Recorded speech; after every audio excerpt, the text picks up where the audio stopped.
All right, doors closed. I think we're good. It'll probably open again. So, Yonder, the Startup Chronicles. I'll get to while I'm here first. That's me. This is me. So just in case you need reference between the two to prove that I am who I am, it's me. So that's my nice, wonderful crafted version of who I am. It basically tells you I studied programming. I did project management in games for over a decade. And now I do lots of other stuff too, including make games and not make games. So this is the company that I work for. That's my company. I'm a director, I'm a co-founder, and I'm probably my own worst boss. We're Prideful Sloth. We've set ourselves up as a micro AAA studio. Since our background and our core team is all from AAA, Batman, DMC, Devil May Cry, those sorts of series, we've taken all those practices and put them into Prideful Sloth. And so in doing that, we are known for our technical excellence in world building because that's what we have done a lot of time in our lives on. And we want to focus on player-driven experiences. So why I'm here today, Yonder. It's not even about Yonder, it's about Prideful Sloth. It's about my life for the last couple of years. And it's basically talking to you about all of the things that go into starting up a company and making a game. And at points, 90% of making a game is everything but making a game, unfortunately. It's a lot of things that go into getting it right from the start or getting it wrong from the start and learning as quickly as possible. So the start of the startup. Oh, these were the beautiful glory days. This was fun. This was when we were all hopeful and starry-eyed. So our foundations for our company, we worked out what we wanted and what we needed because those are very important to know what your limitations are at the start. I wanted to eat food that was not ramen. I want to be clear about that. I wanted the roof over my head. I didn't want it to be a cardboard roof on the side of the road. And so really what we wanted was money. We wanted to live and pay ourselves a sustainable wage while making Yonder. And so we took the option to look at different funding models and find out how we can get money. Where's the magic money tree? What is it? Where do we get it? And that was in 2015. And one of the things that we learned in looking for the magic money tree and talking to so many of our peers, the magic money tree doesn't exist anymore. And it was wonderful to at least have our peers there to have gone through this and sort of helped ease the pain. So the magic money tree. So really the question is, can you afford to be indie? I set that up. It's a bit of a loaded question and it's a bit of a loaded statement because everybody has a different definition of what indie is. Are you funding yourself? Are you publisher funded working on your own IP? Are you just your own IP regardless of where your money comes? What are you? IGF, I think, has the nicest, simplest approach, and they say that an indie is somebody working on their own IP. They don't care where your money comes from, and that's great. But if you take that definition, you then start to realize Supergiant, Ninja Theory, Defiant, and League of Geeks, they're all indie as well too. So you start to work out, how do you compete against them? Can you compete against them? And through all of our conversations with all of our wonderful friends who gave us reality checks, Kickstarter is not the money tree that it used to be when a lot of those guys initially set up too. It's not happening for most games now. And the other problem is there's a lot of great games out there that no one has heard of. There are lists of games that have 90+ ratings on Steam and have sold 1,000 copies. There's a problem with that, and that's because people don't know about your game. So you need to make people know about your game. How do you do that? Marketing. Problem is, marketing costs money. Good marketing costs a lot of money. Also, to be fair, I've seen some bad marketing that also costs a lot of money too. So just be careful about what is good and bad. They both cost a lot of money. So really, in setting up a company, we kind of went through our options. We can do traditional indie and go to fund ourselves, go in serious startup mode, and probably eat ramen and try and crowdsource what we can to top up what our life savings was that we had at the time, which was $80,000. And we can accept minimal success at best. Anybody who does that route and I believe thinks that they are going to have the success of something like Stardew Valley should be buying a lottery ticket because you are seriously the luckiest person on this planet if you think that's what's going to happen. And if you're that lucky, buy a lottery ticket, really seriously, because that's better than making games. So find an investment through grants, family, angel investors. That's another approach. You can do little pockets of money wherever you can get them. or you can go the publishing route, which it works. I mean, Stardew Valley had Chucklefish. There's plenty of people out there who have publishers. Publishers aren't the be-all and end-all, and they have money, and they want to get games onto their platforms. So go talk to them. So after all of that got set up, this is the fun part where you start talking to everybody. The hello, my name is, hi, I am, what are you? What do you stand for? Who are you? What do you do? What is your team? What is it that your company is? Your company is not, I do anything for anyone, because that will never get you past the starting line. Nobody wants you to be whatever it is. You can tailor your messaging to who you want, but at the end of the day, find something and start from there. Don't just be nothing.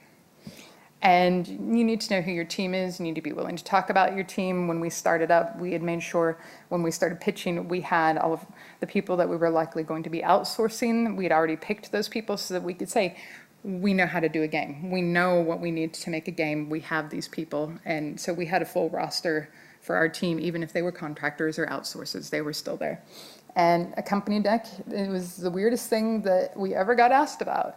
And Google turns you into an instant expert. And so basically company deck is not about your game, it's about your company. It is the who you are, what you are, and all those things. And then you suddenly start having your pitch deck and your company deck and lots of documentation. So, and knowing what you're going to make, take a short version of that. The thing that you can send out that you don't need an NDA for, and that you're willing to basically, if somebody picked it up on the side of the road, you're okay with that information going out at any point in time with what you're working on. It's also a marketing page for us. This is what would the EB Games say? What would GameStop say? What is the juicy stuff that makes people go, I want to buy this game? So it's a marketing piece, and that's great because you want people to go, hi, I want to do this thing. Let's talk. Here's the juicy thing to get you started. Let's talk more, and it works really well. And then the long versions, the pitch deck, very dry and fun, and you'll rewrite it 100 times for each person you talk to, because everybody has different wants and needs. If I was going to go talk to people who published Minecraft, I would probably approach them very differently than I would go talk to somebody like, I didn't think of who's a complete polar opposite there. Let's take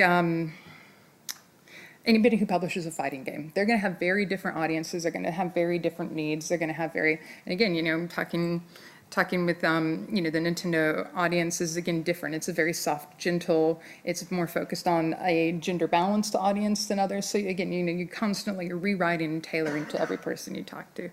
And they're always marketing exercises. Always put your best foot forward. Always sell yourself as well as you can. This is fun. I love business. Demos and documentation. You really, when you start talking with people, be prepared that you're going to be asked to put your ability where your mouth is. If you're going to say, hey, I've got a great idea. We're 3 people. We're going to make an open world game. You better well be able to show that you're able to make that, because nobody's going to fund an idea on paper. There's no way that's ever going to happen. Maybe it will in time again. It used to happen 10 years ago. But it doesn't right now. There's in a few instances, there are a few instances that I know actually break that, but inherently be ready to show that you can deliver what you say you're going to be able to deliver. Know your audiences, and this isn't just your audiences as to who you're pitching to, this is who your game is for. Because you need to make sure you've shown that you've done your due diligence and you've taken the time to actually think about what you're making and why you're making it, and again, who's going to consume it. And be honest about what you want and need, and if it's money, say it's money. It's the hardest thing you can do, but don't waste 10 emails with somebody in a business sense and then get to the point where you say, well, actually what I really want is funding. Because you've just wasted 10 emails of people's time if they don't have money that they want to fund. It doesn't do you any good. You can start with a nice, hi, I'm this person, here's my company, here's what we do, here's the start of it, what we're really seeking is X and Y, and started out as a nice thing, but from what we found, we got 0 rejections back on anybody saying, sorry, we don't have money, go away. And be prepared for any of this to take time. It took us, trying to think about this, just looking at data, it took us longer to pitch for our funding than it did to make our prototype. Our prototype was about 3 or 4 months, and this took about 6 man-months. So whatever you do in the business side, it's going to probably be longer than what you can actually make. And then even after we got greenlit to say, yes, we like your project, we will put it forward, we will give you funding, it took 7 months before we saw the contract. It took another 2 months after that contract came in before we saw money in the bank account. So the entire process was well over a year. So really, this is the start of it all. Set up your company and really set yourselves up. What do you want? What do you need? Talk to yourself about what success looks like as well, too. Is that a very minimal thing? Like I said, are you okay with being a small success? And that's okay. There's nothing wrong with that. It's everybody's in different points in their lives and they have different things they want out of their companies. So, and if that's what you want, that's okay. Just make sure that you have, really thought about what that is.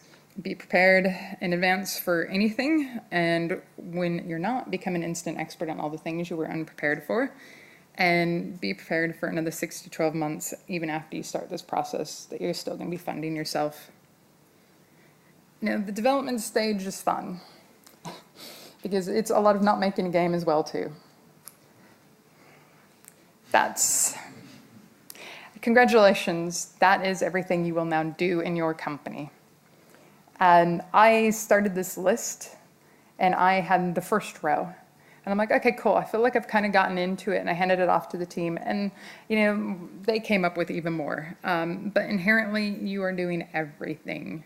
And especially if you can't pay for some of these things to be outsourced, you will be doing a lot of work. But yeah, and I'm sure somebody here is looking at that going, you've missed something. So let's talk to me later, and I'll just cry in the corner a little bit more about all the other things we did that I forgot. The biggest thing to take away in development, though, is your time is invaluable. Never, ever, ever see yourself as worthless. You're not worth nothing, because at the end of the day, that's the worst mistake you can make, is seeing yourself. You're making a game. You're not making a game. You're making not a game a lot. You are doing trade shows. You are doing with trailers. You are setting up business meetings with people. You are looking for companies. Do you need insurance? Do you need localization? What are all these things that you need? And I started to, when I was writing this thing, this is the thing at the bottom that makes me kind of want to throw up in my mouth a bit. I'm the lead designer on our project, plus about a billion other roles. But the last 6 months of our project, from the day we announced our project in December to the point at which we went live in July, I did everything but design. And that's pretty bad. So you need a team behind you that can back you up if you have any hope in hell of getting that thing out in a good time frame. Because again, going back to your time is invaluable. What happens is if you do all these things yourself and you aren't making a game, you're likely going to find a competitor has beat you out. And again, that's where the invaluable comes. You need to think about your future and your missed income and the missed potentials as well too in that. And all of that is invaluable. So expecting the unexpected, this is fun. Demos, for all of us hardened people who've done demos many times. Demos take teams weeks to do. You would grind your team to a halt. And these were teams back in the day of 60 or 70 people. And those entire 60 or 70 people would shift to doing a demo. And no matter how smartly you prepare for a demo or multiple demos, as we found, there is always disruptions. So we'd planned for one demo along the way. I think we probably did 9 or 10. Because you've got all of the unplanned things that come up. That's I need X and Y weeks. Oh, that's wonderful. So we want a demo. We want to put it on the PlayStation kiosk to go throughout all of North and South America. Yes. Oh, by the way, to get them on there, you need localization.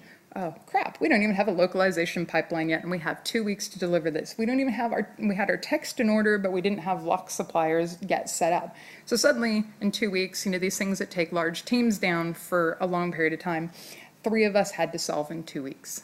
And to be fair, I'm maybe half that, so probably 2.5. So you get those sorts of requests, and you get the things that come up that are so valuable to you, you can't say no, and you suddenly just have to figure out how to make it happen.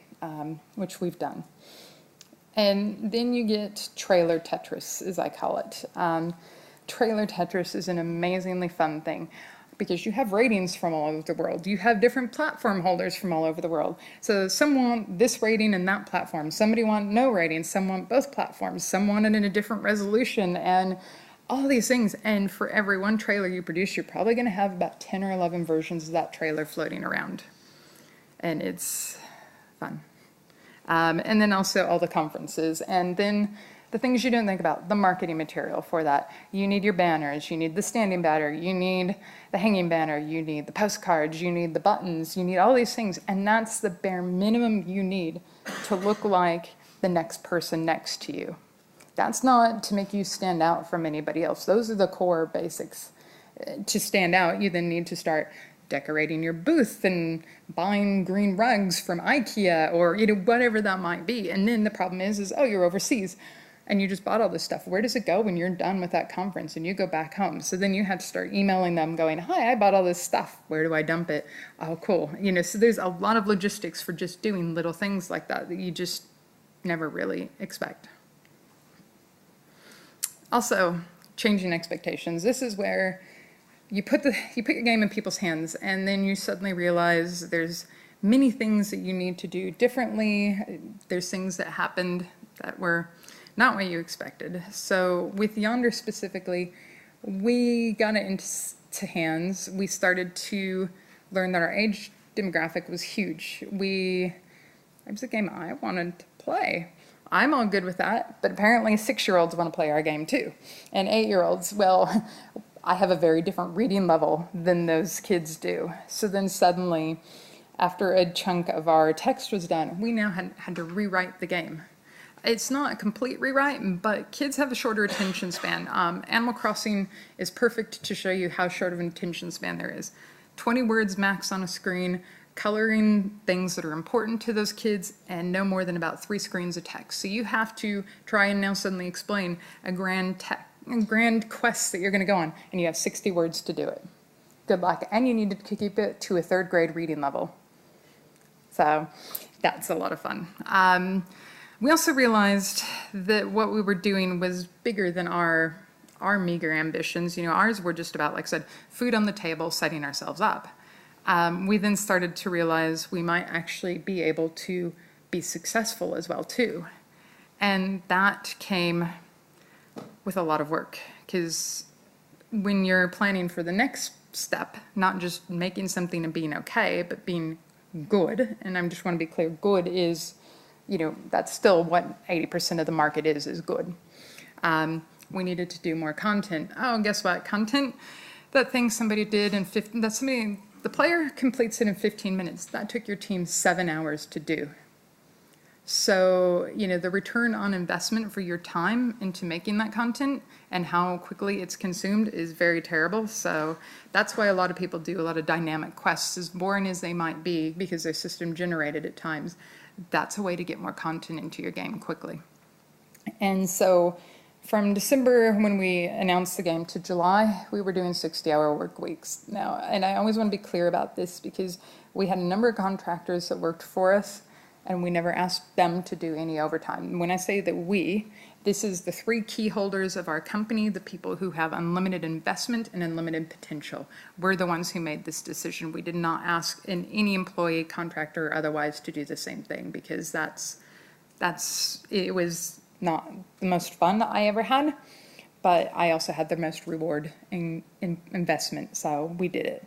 And that was 6 days a week for many months. And my last holiday was November last year, and while I was on holiday, I was still sorting out what we were doing to announce and set up a PlayStation experience in December.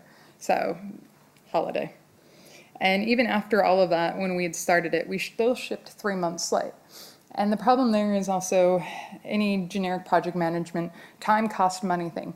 Well, we had X amount of dollars, and when we ran out of money, there was no more money, so we were at the end. So in those 3 months, we weren't paying ourselves because it was our own decision, and we were killing ourselves. And that was as far as we could get in that time frame. But that's the fun. So takeaways here. You're going to do more than you ever expected, and it's all going to be in the areas you didn't expect. Making games isn't too hard, really. I mean, there's a lot in it, but compared to running your business, I just want to make games. I don't want to run business. That stuff's hard. It really, truly is. That's the stuff that will make people like Blake and I curl up in a corner and want to cry and drink vodka, which I think is going to happen later if anybody wants to see that. So value in yourself. You are all valuable. You are all unlimitedly valuable. Please know that. You are so valuable. And you will always have to find trade-offs in that value. Working extra hours, finding money that you didn't need to pay somebody to do the thing because you need to do the other thing. It's all trade-offs, and life it's all full of them. Now, you will perform at least one miracle, as we found out, doing things that took teams of 70 people down, and we had a team of 2.5 do it. The only problem with performing miracles is at least one, you don't really get a reward for that. When you start performing 2 miracles, document them because you can be sainted. But otherwise, you're just a game developer and you just do a thing and magic happens. So so if you perform 2, document it. And basically prepare to reset your goals and expectations. No matter what you have thought you were going to do, the minute you put it out in the wild, it's going to change. It will change everything that you thought. Launch. Oh, this is so much fun. I love launch. Oh, no, wait. Launch. Preparing for launch. That has to happen months in advance of launch. Launch isn't just a thing you suddenly do at the last minute because really, well, what's your social media plan? What content do you have? Because you can't be getting ready to ship a build and suddenly start making pictures for your social media stuff too. It doesn't happen. It just doesn't. You need that in advance and you need that content in advance. Partners, can you find anybody like Adele or Alienware or anybody that you can partner up with? That's great because you are leveraging their social media network and it is highly likely theirs is bigger than yours by a long shot. One of the things we did is we ended up partnering with Origin PC. We gave them their breakaway team from Alienware, but we gave them 20 keys. Now they have millions of followers on their Twitter account. We had maybe 700 followers, so it's a bit of a no-brainer to really use them. So leverage all those things around you. Talk, reach out, ask people questions because they're all going to have a bigger network than you. Well, most likely. I think there's probably a couple of streamers in here who definitely have big networks. So also ratings, submissions. Oh God, please say you already did this before you even think about launching. Ratings. You can do some digital stuff online, which is very quick and painless, but not everywhere. Yeah, I see a head shake, yeah. Also, if you end up going with a publisher and you do physical is a different process to digital only. Australia doesn't, 2 months, I believe, is the Australian turnaround for ours. If you're digital, you can get it from the US in a day, and I think in Europe it was still at least 6 or 8 weeks as well, too. So yeah, that's something you should have done. Hopefully, even before you're thinking about launching the game, you should already know what your ratings are. Pricing plans. What is your pricing plan? It suddenly hit us because we didn't really think about what it was. And there's actually some time and investment to really think about what you're charging. It's not just sell it for $5, whatever. That's not how it goes because your pricing plan needs to consider things like what region you're in. Now, some platforms do that for you, and that's wonderful, but you might find that they're still not right, and you want to tweak each region by hand. But also, are you planning to put your game on sale at launch? Because that's kind of a standard accepted thing. So if you're going, yeah, I'm going to make $19.99 off my game, and it's like, well, no, you're not, because you're 20% less than the $19.99. So are you actually $24.99 with a 25% discount to get you down? And also Steam, again, it's pretty accepted that people will wait till sales come on. So do you build that sales? Do you factor that into your price? And do you go out with a higher price, knowing that you will be discounting your game almost continually? So there's things around that I'm sure Blake, again, probably has a whole story about that one. I love Blake. Website updates. You're not going to be doing your website updates for weeks. Let's be fair. I think I finally touched our website 3 months later for the first time. So have your website updates in advance. Have all these things ready because you're not going to, it's wonderful to think that you're going to do it. And the reality is you're going to be patching, you're going to be bug fixing, you're going to be doing all those things. That means your website is going to sit there. Submission plans. Now these are interesting because we launched on multiple platforms simultaneously. So we did PlayStation and PC. So we needed to, and we also did physical copy. Now, physical copy also has to work backwards from the manufacturing time. So our manufacturing time to hit street day at launch then means we had to start subtracting, which meant we were actually submitting about 8 weeks in advance of when the game was actually done. So then we knew we would have to start patching as well too when we did that. And also, you're going to have in the submission plans, this is also for you, because if you're going out on things like consoles and PlayStation, I don't know if Xbox is the same, but they have regional launches. So you have a European launch and an American launch as well too. And those all happen at midnight, and they happen at midnight at different times. And funnily enough, they don't tie up with our times very nicely, so sometimes you're up at really weird hours doing stuff. Also shop techs. It's not something we had thought about, and it was a real facepalm moment when we looked at our Steam stuff, and I went, oh, what? We had it in English. Yeah, we needed to do that. So we went out, and we also got some recommendations to do it in languages that we weren't yet supporting, because you can still get visibility for those languages. So consider, even after you've done it, that you're going to need, the basics is eFigs, but Chinese, I would have dropped Italian and done Chinese first, to be fair. Before we did Italian. We put it in Japanese because we knew that that was going to come at some point. We did Korean as well too, and we got that set up because then we started showing the game in Korea. So there's all those sorts of things that kind of fall through the cracks. Also, when you're doing all this, on top of everything else, congratulations, community management. Community management it can be, if you have a wonderful community, it's great, but when launch comes, your community might not be so great anymore, which I talk about. But really, you kind of want to make sure that in advance of everything you do, your community knows where to go to talk to you. Where are our PlayStation users going? Because they don't have an outlet to talk to us. So in the end, we had to set up a bug email so that they could at least get access to us there, which you should have anyway. But and also we found a number of people started. They just organically went to Steam to start reporting PlayStation issues to us as well too. Set up some guidelines for your community, nice interactions. It's something we didn't do, and as well as we could have, and we had problems with a few people along the way. And as somebody said, at least if you have some guidelines set up, even if it's Steam, still set up your own guidelines. We're making a kids game. Our game is a bit different to the standard guidelines, and it's a bit stupid that we didn't remind people it is friendly. There are not these things happening in here, and it gives you a place to point to somebody and say, well, you came into my space, you did a wrong thing. There, that's the thing you need to do. So it's actually a really good thing to have. And you can set your tone. Like I said, there's basics in Steam, but set your own tone on top of that. It's okay to do. And make sure you interact with your community and empower them. And this isn't even by making them moderators.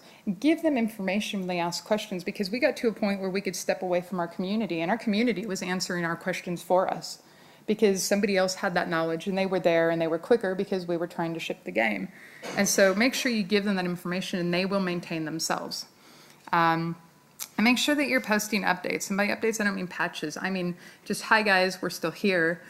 We are reading your emails. I'm sorry we're quiet. But make sure they know that you aren't dead silent, because dead silent is the worst thing you can do once you've launched a game, because people will get angry if they don't believe that they're being heard. And that's an important thing, because everybody wants to be heard. And also, when you're talking about what the future holds for your game, only say you're going to do what you can commit to doing. Because your community, they have a longer memory than you do, and they have the power of Google Archives to come back and remind you of those things you said you were going to do that you suddenly didn't do. And you will burn your trust with them. And that's not a fun community when you have burnt your trust with them. So again, when you launch, you will have multiple launches. We had a global PC one, we had regional console ones. Those went up at midnight in regions. Social media is now kicking off because the embargo on press releases was lifted. We have bugs coming in. We were getting some pretty horrible reviews, some pretty good reviews. We were all really tired, and something somewhere is just blowing up. It's wonderful. For us, the first blow up of many was when people could not download their game in America on PlayStation. And these were the pre-orders. So this was our community that gave us their money before they had ever seen a game, and through no fault of ours, and through wonderful support from Sony to get it fixed, though, those people had to wait 4 to 5 hours before they got the thing they paid for. But during that period, who were they yelling at? Hi. Yeah, that was fun. So the first week after launch, when everything's all shit, launching surprised me because I honestly actually felt like the crappiest human being on the planet. It was not a nice place to be because we had trolls, we had horrible reviews, bugs, lacking of sleep. We were basically running 20 hours of support because we launch worldwide. The world doesn't sleep when you do, unfortunately. So we were getting 2 to 4 hours of sleep a night.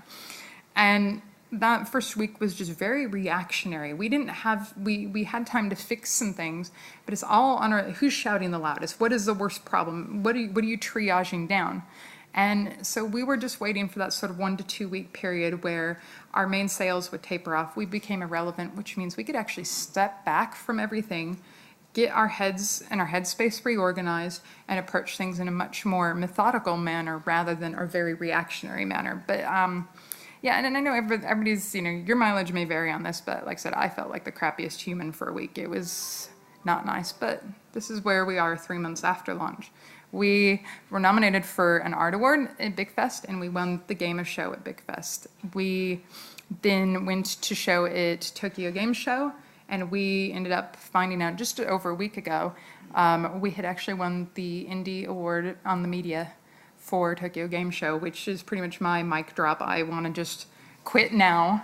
But not only that, the thing I'm actually even more proud of than winning that award is I tear up because it's wonderful. We won that with another Australian studio. We won it with Bite Sprites, I believe it is, yep. Bramble Lash. So 2 Australians took out the Tokyo Game Show Indie Award. I think that's wonderful. So, be physically prepared in advance. Have all your ducks in a row, as we like to say. Be emotionally prepared for the toll of launching. I always read that as troll. And I stop myself because both are so valid. They still are very valid. But, be prepared for the toll and the troll. They're both painful. Be in this position where you can make the split-second decisions. We had to make decisions like, who were we emailing at Sony when these things broke? What did we do? How do we do it? And we also made sure that we then released our PC version earlier than we expected because we needed to make sure that we had something out that if people were no longer going to be able to buy it or play it or want it on PlayStation, they still had somewhere to go to play it. And whatever you've planned, it's going to change. It's going to change in a moment, and you just need to be prepared to be able to pivot with it because we all like pivoting, thanks to Jared. And pretty much unexpected is par for course. That is your everyday now. The thing you didn't expect is your daily beast for a while. So really, just to wrap this up, Yonder my numbers. So what it took to get here is a lot. It's a lot more than anybody ever really realizes, including ourselves when we put it up on a screen. So Yonder is an idea that I had in my head well before we ever started prototyping it. So Yonder is probably inherently about 5 years old, 6 years old. And we only started working on it more recently and really developing that idea further. But we set up our company in May 2015. But we had already invested about 4 months into prototyping it before the company was even set up, which, well, I didn't touch on, set up companies, please, in this because there are tax incentives, there are tax breaks, and all types of things that you can take advantage of in setting up a company. And it takes you, I think it's about $1,000 or something to set up a company. And that money back is invaluable to you. And if you set up your company too late, you don't get those incentives anymore. So always set up a company early. But yeah, so we set up our company after we'd done our prototyping in May 2015. As I said, it took us 6 man-months. 6 months as opposed to that wonderful 4 months of prototyping to pitch. We talked with probably at least 15 or 20 people. It might have even been more than that. And we heard a lot of no's. Thing is, though, is we got one yes, and now that yes was right for us. I don't want to just say take any yes when I say yes. please don't. You need to find somebody that's fit for you when you say, yes, I want to partner with you. You need them to believe in what you are doing. You need them to see the value in you, and you need them to support you. So don't just take a yes. Somebody says, sure, I've got money, here's my terms, and they're the crappiest terms on the planet. Don't do that. But search around, find somebody to give you a yes if you want money. And again, like I said, after that May 2015 company setup, which we'd already invested 4 months into, almost a year later, we finally started working on the game. We finally had some money in our bank account. We finally had contracts in hand. Well, actually, we had contracts in hand. Money came in May, I think. But the stats are really, these are the last two slides, which are the most mind-boggling to me. We're an indie team. Our core team is 3, but that doesn't take into account everybody who's helped us make that game. It doesn't take into account all of our service providers, all the people. If you do a language and you're doing localization, it's likely going to go through at least 2 people per language as well too. And when you ship with 7 or 8 languages, that's suddenly 16 people's hands your game has gone through right there. So easily our game has gone through about 50 people's hands to make. And this is a team that's 3 people. And the amount of time in doing all that, and everybody's time that's invested, from our PR team to the people who made the trailer, to the localizers, to the QA people, to everybody else who worked on the team for the art and the animation and all this, easily took about 40,000 hours to make Yonder what it is today and where we are at. And like I said, this includes the trailers and stuff. It's not just the game. But these are the stats that we don't really think about. These are the people we don't really think about. And an indie game has that much time invested into it from all of our suppliers, all of our partners, all the platform holders. It's so much more mind-boggling than when I work that out. It amazes me. Now, thank you, Screen Queensland, whoever's video recording, for paying for my flights and stuff. Appreciate it. But more so, thank you to all of you for listening to my life for 2 years.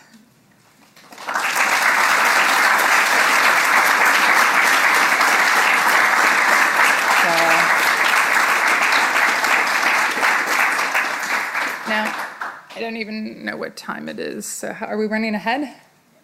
Okay, we can do questions, or you can all just go out and do something else. Yes? How and when did you decide to pitch or develop to Sony and PS4, and why were they right?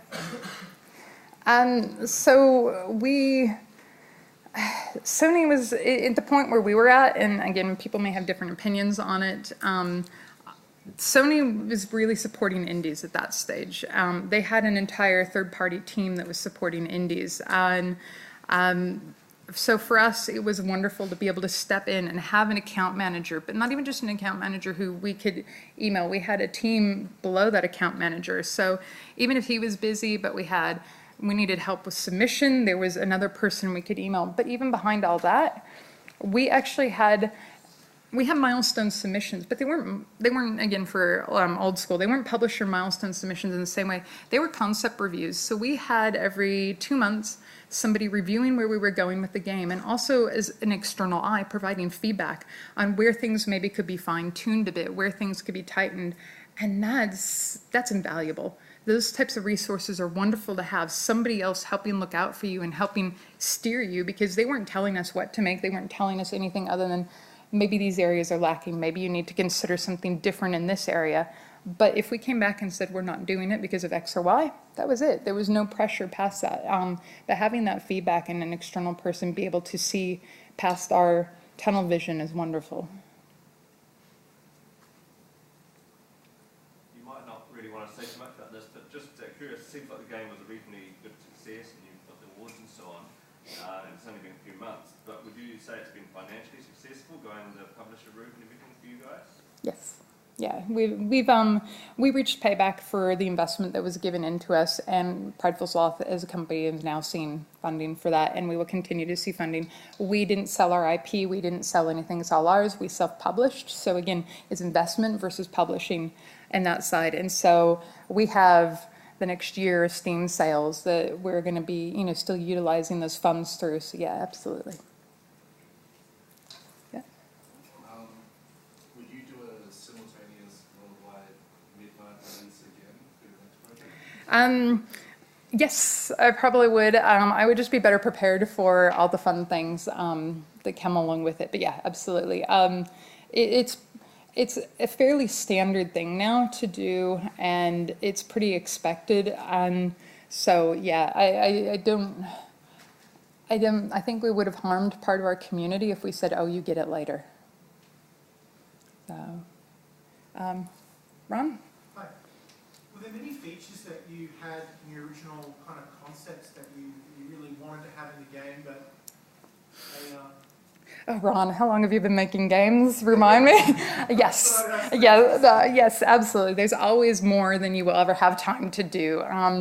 There's still plenty of things that are on the would be nice list because, again, as you get on and make things, you start triaging things out to be able to focus on the things that are most important. So yes, yeah, absolutely.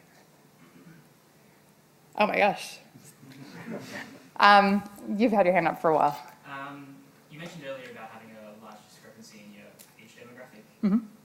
Did you do any sort of market research or market validation beforehand that defined your age group? We did, and in fact, that was part of our pitch deck, so that was actually run through publishers, and I mean, all of us saw that, but I also think that there's the unexpected too. There is outliers that you will find, and as much as any intelligent business brain can look over something, there's something that's going to get missed, and it's just one of those things that ended up being a bigger thing than we realized, and that's mainly just because somebody gave it to their kids to play, and then we ended up with Uber fans in the kids market. Tony? With the many hats that you were wearing that you had up on that giant slide, I can't recall if legal stuff was on there, but I was just wondering if you'd speak a little bit to how you work legal and lawyers into the process. So let me go back. I think, yeah, legal's on there. So, I mean, we still had to have a lawyer because when you get weird contracts that come in and they're written in the reverse way that you would do things, we're not authorizing you to do this thing, except in this instant where you can do this thing, except in this instance where you can't do that thing. Your head sort of blows up because it's all backwards. So yes, we still had a lawyer in place, but that doesn't mean that the lawyer is the only one who should understand everything about that, because we need to try and put our best legal hat on, reading everything that comes through to us and picking through it as well too, to ask the questions, to understand those things, and then give it to the lawyer and hope that the things we've missed he picks up on and comes back. It's yeah, contracts are, I love it because some people are very straightforward and you get a nice one-page contract, and then you go to bigger companies that have, like I said, the 20-page contracts and everything's an exclusion until it's an inclusion, which it's backwards, it hurts. But yes, so even then, even with the lawyer in place, that still doesn't leave us with any, I'm out of here. You're the owner of the company. You still have to take the advice that your lawyer gives. And unfortunately, if that's bad advice, you as the director of the company still wear all of it. So yeah, we have to put on our legal hats at all times. Yes, Frederick. Going down the path of investment, you're saying that there are many things on the would be nice to add to the game. Did any of those get pushed aside due to the preferences of your investors? No. No, we had ultimate creative control in our project. We had no external input. We had external money. That's all we had. So it's wonderful. In the back, I know you've been raising your hand. what's the importance of applying for awards, and what was important in going for console opposed to just So inherently for us, we didn't actually apply for those awards. We went to those trade shows and we got them. But awards are kind of a nice pat on the back. They're a nice way to say that you're recognized outside of, because it's my baby. My baby is amazing. Don't tell me any different. But it's nice when somebody else says, you know what, your baby is actually kind of amazing. It's okay. And so from that side, it's about the fact that, and it's for us, it was also that nice thing where the first couple of weeks, like I said, it was really hard for us, and because we were unshielded from everything. When you're in a big studio, you've got all those people doing all those things. You make a game, you go home, you launched it, you went to bed. It didn't matter. But now you had no filters to everything, and so for us, it was more so about, I guess, really the pat on the back to say, you know what, you actually made it through, and while you felt like shit at some point, you actually weren't as shit as you felt. So that's the awards part, and the second part was about PlayStation, was it, and going onto console? Well, I mean, for one, we were very heavily console background company. We all worked on consoles. We know consoles very well, and so that was PC only was never in the picture for us. It was always going to at least be console and PC. And in terms of PlayStation, you know, working with Sony and partnering up with them was wonderful. And that's obviously a driver too, is depending on who your partner is, they're going to determine what you do. It might be all platforms. It might be only PC. It really depends. Yep. You mentioned at a certain point the amount of hours you're putting in per week, 6 days a week, etc. Do you think that your next game will require that amount of work? Would you allow yourself and your team to get to that point? Well, like I said, it's not the team. I want to be very clear on that. It was the directors. The team actually had a life, and so we live vicariously through them.